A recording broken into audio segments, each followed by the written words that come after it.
మోడీ తల్లిని ఎవరు తిట్టారు? రాహుల్ గాంధీనా, తేజస్వి యాదవా, అఖిలేష్ యాదవా?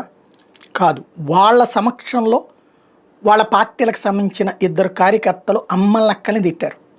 వాళ్ళని ఆపలా, వాళ్ళని ఏ సస్పెన్షన్ చేయాలా, వాళ్ళ మీద ఏ చర్య తీసుకోలేదు.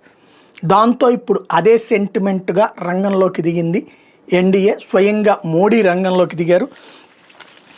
బీహార్లో రాహుల్ గాంధీ చేపట్టిన ఓటర్ అధికార యాత్రలో మోడీ తల్లి దివంగత హీరాబేన్ను ఉద్దేశిస్తూ కొందరు విపక్ష నేతలు అవమానకరంగా మాట్లాడే ఉదంతం మీద ప్రధాని మోడీ తొలిసారిగా ఆవేదన వ్యక్తంగా స్పందించారు.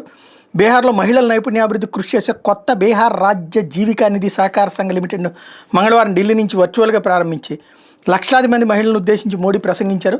దివంగత నా మాతృమూర్తికి రాజకీయాలతో ఎలాంటి సంబంధం లేదు, రాజకీయాలకు దూరంగా ఉండిపోవడమే ఆమె చేసింది తప్ప, ఆమెను మాత్రమే దూషించాల్సిన అవసరం ఏమొచ్చిందంటూ గద్గద స్వరంలో మోడీ తన ప్రసంగాన్ని మొదలుపెట్టారు. నా తల్లిని అవమానించిన బీహార్ ఆర్జేడీ కాంగ్రెస్ నేతలు నేను క్షమిస్తానేమో కానీ దేశంలోని ప్రజలు ఎవరు వాళ్ళని క్షమించబోరు. ఒకళ్ళ తల్లిని దూషించిన వాళ్ళని ఇంకొకరు పొరపాటును కూడా క్షమించబోరు. తల్లిపై దారుణ దోషణోదంతంలో ఆర్జేడీ కాంగ్రెస్ పార్టీలను బాధ్యులను చేయాల్సిన కనీస బాధ్యత బీహార్లోని ప్రతి ఒక్క కుమారుడిపైన ఉంది.